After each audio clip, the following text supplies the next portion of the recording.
উনি কিভাবে বলে যে আমার অপরাধটা কি? দাবি একটাই, স্টেপ ডাউন হাসিনা। আমাদের দফা একটাই, হাসিনার পদত্যাগ। এখন এতগুলা লাশ ওনার বাড়ির নিচে রেখে এখন কেন উনি বলবে যে আমরা ছাত্রদের সাথে বসবো? আমার ভাইদের উপর নৃশংসভাবে গুলি চালানো হয়েছে, এই অধিকার দিয়েছে কে? এই কোটা সংস্কারের জন্য আমার যে 900+ ভাই বোনদের, এত ভাই বোনদের যে জীবন দিতে হবে, এই কোটা আমরা চাই না। আমাদের ভাই বোনদের ফিরাই দেওয়া হোক, নয়তো আমাদের দাবি একটাই, স্টেপ ডাউন হাসিনা।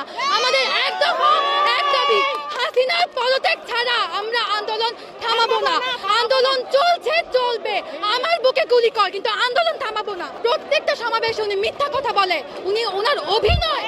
আমরা কি বুঝি না? আমরা কি মানুষ না? এত মানুষ মারার পর উনি কিভাবে বলে যে আমার অপরাধটা কি? উনি কি আমাদের সাথে আইরনি করে নাকি? আমাদের জেনারেশনের সাথে আইরনি করতেছে উনি?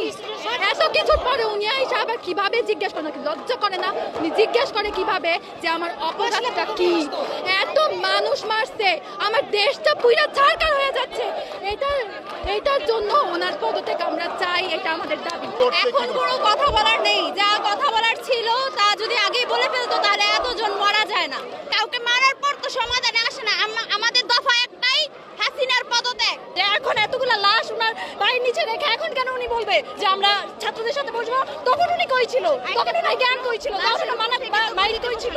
এখন আমাদের একটাই দাবি, উনি ওনার থেকে গদি ছাড়বেন, পদত্যাগ করবেন। আমরা ওনাকে চাই না। যেই দেশে যোগ্যতা দিয়ে কোনো কিছুকে বিচার করা হয় না, সেই দেশে আমার মতে এই শিক্ষার কোনো দাম নেই। আমরা এই সরকার চাই না, যে সরকার দেশের হাজার হাজার লক্ষ লক্ষ ভাইদেরকে যে আগে মারা হয়েছে, এখন বর্তমানে একটি ছোট একটি বাচ্চাকে খুন করা হয়েছে, তার লাশটা পর্যন্ত নিয়ে যেতে দেওয়া হয় না। আমার ভাইদের উপর নৃশংসভাবে গুলি চালানো হয়েছে, এই অধিকার দিয়েছে কে? এই সরকার দিয়ে থাকলে সরকার আমরা চাই না, পদত্যাগ চাই। এই সরকার আমরা পদত্যাগ চাই। আমার ভাইয়ের খুনের আমি কোনো প্রতিশোধ নিতে পারি নাই, কিন্তু আমার এই ভাইরা সবাই যারা মারা গেছে, শহীদ হয়েছে, তাদের খুনের প্রতিশোধ আমাদেরকে নিতেই হবে। কিন্তু আর চুপ থাকতে পারলাম না। এত গুলি লাশ কেন? আমাদের সন্তানের বুকে এত গুলি কেন? সমাজে তো করবেন, আপনি ফার্স্টে থেকে করতেন। এত গুলি লাশ মানে আপনি এখন বলেছেন বসতে আসবো? এখন আপনাদের সাথে আমাদের কিসের মিটিং? আমার ছেলের সমান বয়স আহমেদকে কেন হত্যা করা হলো? কেন? আমি একজন শিক্ষিকা, আমার বিবেকের কারণে আমি রাত্রি ঘুমাতে পারি না। আপনাদের কি কারো বিবেকে লাগে না? এই সুশীল সমাজকে বলছি, মুসলিমদের শিক্ষক সমাজকে বলছি, প্লিজ আপনারা মাঠে নেমে আসুন। আমাদের ছাত্ররা মানে আগামী দিনে ভবিষ্যৎ, তারা আমাদের সন্তান, তাদের পাশে এসে